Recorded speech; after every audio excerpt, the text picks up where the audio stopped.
네, 이번 시간에는 자본시장법 제4조 제7항 파생결합증권에 대해서 살펴보겠습니다.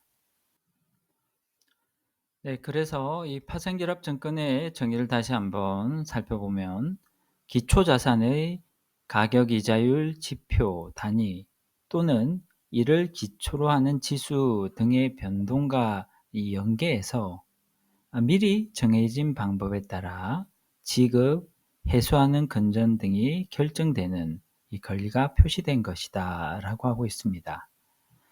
결국 외부의 기초자산의 어떤 지수라든지 가격에 의해서 이 파생결합증권의 가치가 결정되기 때문에 이를 주로 외생적 변수에 따라 손익이 달라지는 증권이다 라고 표현을 하게 됩니다. 여기 보다시피 이 파생이라는 것은 이제 파생 상품에서, 그리고 증권이라는 것은 제가 앞에서 배운 전통적인 증권, 즉 파생 상품과 증권이 결합된 것이다라고 이해하시면 되겠습니다. 파생 상품은 그래서 자기가 원래 최초에 토한 원본을 더 넘어서 추가로 손실이 발생할 수 있지만, 이 파생결합 증권은 어디까지나 증권이기 때문에 이 원본의 한도 내에서만 손실을 부담합니다. 원래 구증권거래법에서는 이 파생결합 증권 외에도 주식 워런트 증권, 주식 연계 증권이란 개념을 따로 구별하고 있었습니다. 하지만 자본시장법에서는 주식 워런트 증권이라든지 주식 연계 증권도 결국은 기초자산의 가치 변동에 연계되어 있다는 점에서 파생결합 증권이라는 큰 의미로 포섭을 시켰습니다. 기초자산에는 주식이라든지 다른 금융상품과 같은 이 금융투자상품도 있을 수가 있고요. 그리고 대표적인 것으로 또한 통화가 있을 수 있고, 일반적인 금이라든지 은이라든지 이 커머더티라고 일컬어지는 일반 상품도 있을 수 있는가 하면, 신용위험, 어떤 회사라든지 개인이 지급을 하지 아니할 신용위험까지도 기초자산으로 포함시킬 수 있습니다.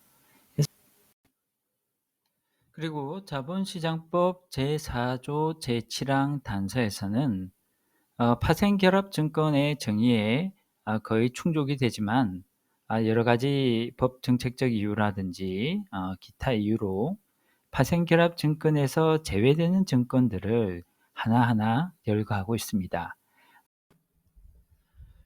이렇게 자본시장법에서 따로 일정한 종류의 증권을 파생결합증권에서 배제하고 있는 이유는, 이 파생결합증권을 발행하는 데에는 원칙적으로 장의 파생 상품 인가가 필요하기 때문입니다.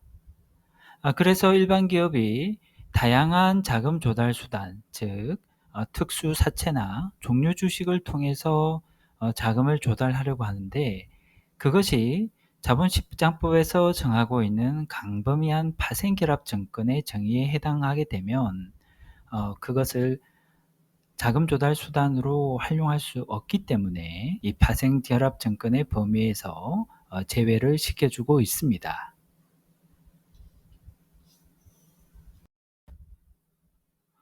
먼저 1호의 내용을 살펴보면, 이 투자자가 지급한 금전 등에 대한 이자, 그리고 이 과실에 대해서만 연계된 증권이라고 해서, 저희가 채무증권 시간에 살펴본 이 원금 보장형 파생결합증권이 이 파생결합증권의 범위에서 제외됩니다. 그때도 설명드렸듯이 원금 보장형 파생결합증권 또는 이자 연계형 파생결합증권은 이 과거에는 파생결합증권으로 분류됐지만, 이 상법에서 파생결합사채 규정을 둠으로써 이 파생결합사채로 채무증권으로 이제 분류되게 되었습니다. 네, 또 파생결합증권에서 명시적으로 제외되는 것으로는 2호 제5조 제1항 제2호에 따른 계약상의 권리라고 규정이 되어 있습니다. 이 권리라는 것은 뒤에서 살펴볼 파생 상품 중 하나인 옵션인데요. 옵션이 파생 상품이라면 그렇게 정의되어 있는 이상 파생결합증권이 아닐 텐데 왜 다시 또 파생 상품인 옵션은 파생결합증권이 아니라고 이렇게 법문에서 규정을 했냐고 하면 그 이유는 다음과 같습니다. 앞에서 말씀드렸듯이 금융투자상품은 추가 지급 의무가 없는 증권과 추가 지급 의무가 있는 파생상품으로 나뉘는데 이 옵션이라는 파생상품은 프리미엄을 주고 투자를 해서 옵션을 자기가 유리할 때는 행사를 하고 그래서 이제 더 큰 이익을 얻습니다. 하지만 자기가 불리할 때는 행사를 하지 않아서 이 프리미엄만큼만 상실하면 이제 옵션 관계는 그걸로 끝이 나는 걸로 정리할 수 있습니다. 그렇다면 이 옵션 같은 경우에는 자기가 프리미엄으로 투하한 원본을 잃는 손실 외에는 추가 손실이 없지 않느냐라는 그런 관점에서 결국 이것은 증권의 속성을 가지고 있다. 근데 기초자산에 의해서 가치가 왔다 갔다 하니까 파생 결합 증권이 아니냐라는 논란이 있을 수 있기 때문에 옵션은 어디까지나 파생 상품이지 파생 결합 증권은 아니다라는 점을 명확히 규정하고 있습니다. 네, 그리고 또 파생 결합 증권에서 제외되는 증권으로 3호에서 3회 4까지 나와 있는 증권이 바로 조건부 자본 증권이라는 것입니다. 우리가 사회에서 일반적으로는 이 코코본드라고 부르는 건데요. 이 사채는 미리 이제 발행 당시에 약정하기를 어떤 사유가 발생하면, 가령 뭐 은행이 파산을 한다든지, 은행의 자본 건전성이 나빠진다든지 하는 사유가 발생하면 이 사채가 위험성이 높은 주식으로 전환되거나 아니면은 그 사채가 500만 원짜리 같으면 아예 그냥 다 없어지거나 아니면 200만 원짜리로 바뀐다거나 이처럼 이 사채가 더 안 좋은 것으로 바뀌는 것이 조건부 자본증권입니다. 이것은 이제 여러 가지 역사적인 이유가 있어서 만들어졌는데요. 이 부분에 대해서는 나중에 더 자세히 설명을 드리겠습니다. 그래서 조건부 자본증권 같은 경우에는 결국 기초자산, 즉 은행의 자본 건전성이라는 이런 지수에 따라서 이 사채의 가치가 없어지거나 더 위험한 주식으로 바뀌거나 하기 때문에 이론적으로는 파생결합 증권에 해당할 여지가 있습니다. 하지만 이 주로 은행들이 발행하는 조건부 자본증권을 파생결합증권으로 인정해버리면 어떻게 보면 은행에서는 지극히 평상적인 자금 조달 수단으로서 코코본드를 발행하면서 엉뚱하게 장외 파생 상품인가를 또 받아야 한다는 그런 문제점이 있을 수가 있습니다. 그래서 코코본드 조건부 자본증권은 이 파생결합증권에서 제외하기로 했습니다.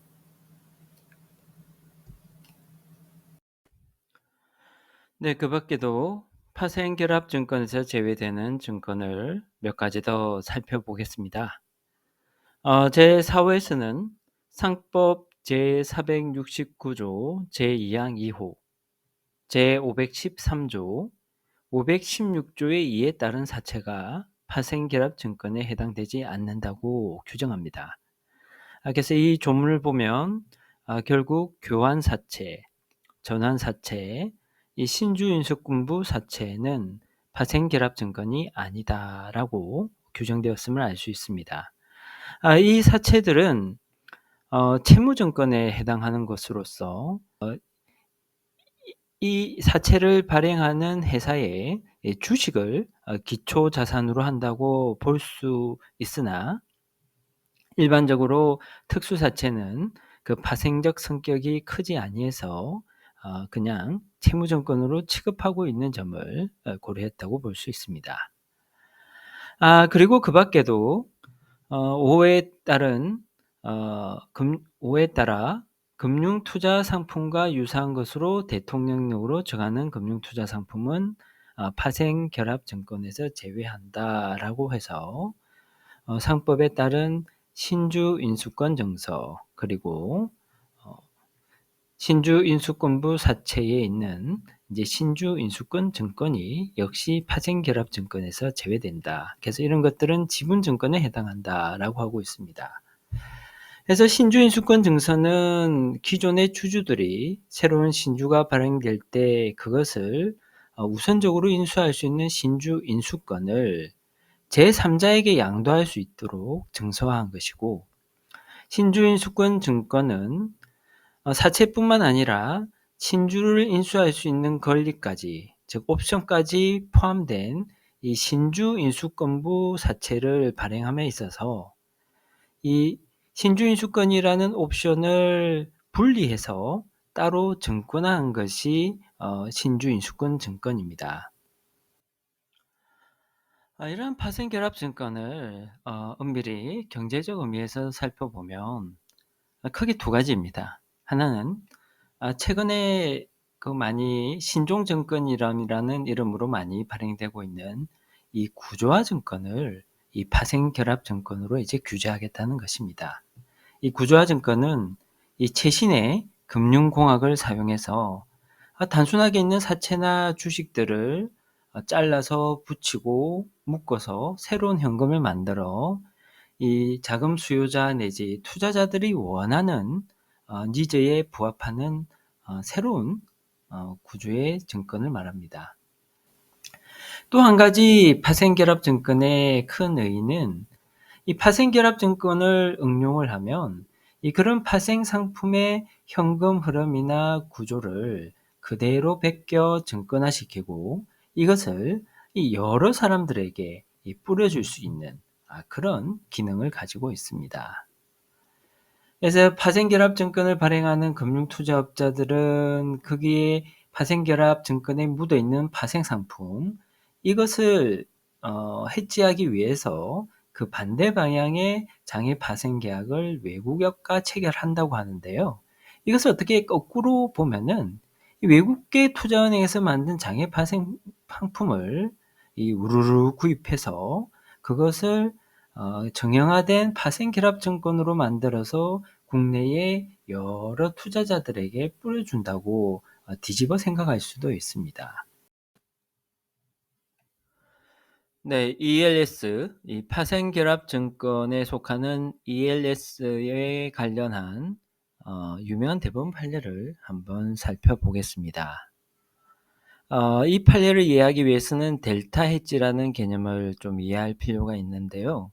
이 델타라는 것은 이 헤지를 위해서 자기가 거래하고 있는 이 파생 상품과 반대 방향으로 움직이는 이 기초 자산을 어느 정도 보유해야 하는지 그 수량을 정할 때 쓰이는 개념입니다. 아주 쉽게 예를 들자면 가령 제가 여름에 우산을 파는 이 우산 장수라고 했을 때 올해 여름 같은 경우에는 장마가 전체 여름의 한 절반 정도를 차지한다라고 했을 때 제가 할 수 있는 조치는 일단 우산을 비 오는 날에 많이 팔아야 되겠죠. 그래서 우산 재고를 한 100개 정도 가지고 있다면 또 예상과는 달리 비가 안 오고 햇빛이 많이 비치는 날이 있을 수가 있습니다. 그럴 때를 대비해서 양산도 같이 어느 정도 재고를 보유를 해야 될 것입니다. 그래서 비가 오는 날에 우산이 많이 팔리면 한 100개. 만약에 그 중에 비가 오지 않는 날이 생겼을 경우 사람들이 양산을 살 예상 수량이 한 70개 정도 된다면은 저는 우산 대 양산의 재고 비율을 항상 100대 70으로 가져가야 될 것이고 그것이 바로 여기서 말하는 델타에 해당할 수 있을 것입니다. 그래서 델타 중립은 100대 70을 유지하고 있을 때를 의미하고 이것이 깨진다면 이 가격 위험의 해지가 어려워질 수 있겠죠. 그래서 이 사안 같은 경우에는 ELS 중에서도 이제 4개월마다 체크를 하게 됩니다. 그래서 그 체크하는 날에 주식의 가격이 뭐 가령 90% 내지 80%에 이르지 못했을 때는 그 다음으로 넘어가는 거고요. 만약에 90% 또는 80% 이상을 유지했을 때는 중간 정산, 그러니까 조기 상환을 하면서 증권사에서 알파 플러스, 그래서 좀 높은 수익률로 보상금을 더 주고 투자자들은 이익을 얻고 이 거래를 마칠 수 있을 것입니다.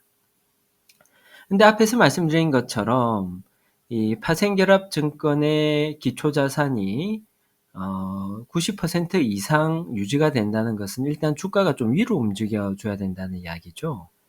근데 그러다 보니까는 90% 여기서 이제 될까 말까 하는 시점에서 증권사가 주가가 올라가기 시작하니까는 기초자산인 주식을, 자기들이 가지고 있던 주식을 시장에 내다 팝니다. 그러니까 당연히 또 주가가 내려가겠죠.